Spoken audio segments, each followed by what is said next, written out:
All right, let's dive right into the historical writings of Josephus and talk about the final, fateful days of a true warrior leader, Judas Maccabeus.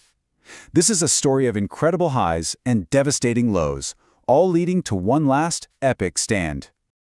So to really get why his end is so tragic, you've got to see him at the absolute top of his game.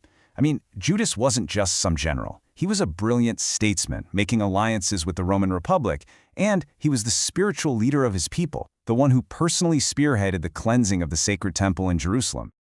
And look, this wasn't just a lucky streak. This was a masterclass in leadership. He had the foresight to make a pact with Rome. That's playing the long game. He used military genius to kick the enemy king right out of the city. And maybe most importantly, he knew the power of symbols. By reclaiming and purifying the temple, he restored the very soul of his nation. He was juggling politics, war, and faith, and for a while, it worked. But you know how these things go, right? Especially in the ancient world, peace is fragile. The big, bad King Antiochus finally dies. You'd think that'd be good news? Well, not exactly. His son, also named Antiochus, takes over. And he didn't just inherit the kingdom, he inherited his father's deep-seated hatred for the Jews.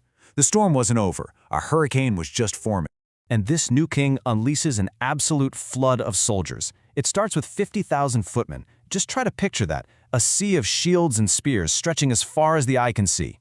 Then, on top of that, he adds 5,000 cavalry. These are the fast, terrifying shock troops of the day. But here's the real gut punch. 80 war elephants. I mean, these were literally the living, breathing tanks of their time, designed for one thing, to cause sheer terror and crush everything in their path. The odds were just becoming insane. So, as this massive, overwhelming army advances, the two sides finally meet in the narrow passes of a place called Beth Zacharias.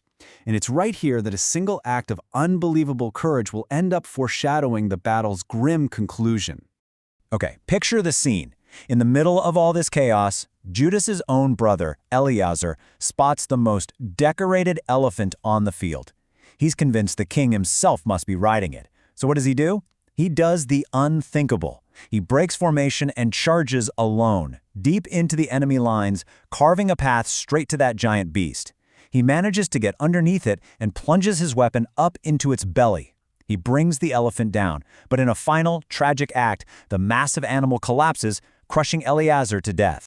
And get this, here's the heartbreaking irony. The historian Josephus tells us the king wasn't even on that elephant.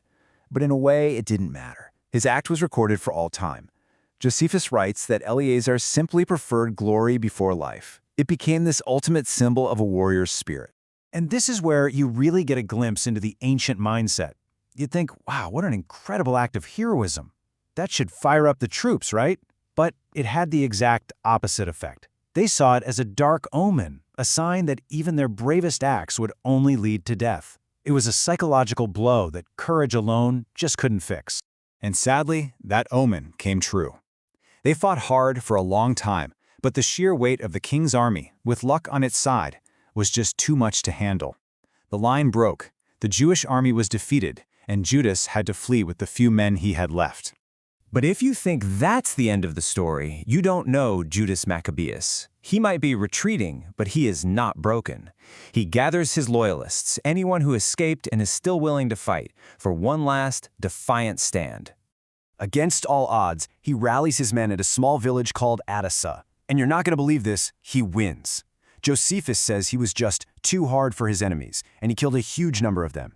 He was at the very front, leading the charge himself in this one last incredible moment of glory. And it's right there, at the peak of his victory, that he himself is killed. Just let that sink in for a second.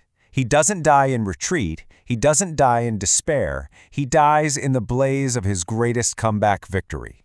His whole life was a fight, and he went out not with a whimper, but with the roar of a final triumphant battle. Now, the war would continue long after he was gone. But the story of Judas, that was now complete. And it leaves us with this powerful question to think about. When a hero falls at their absolute peak, is that really the end of their story? Or is that the very moment they become a legend?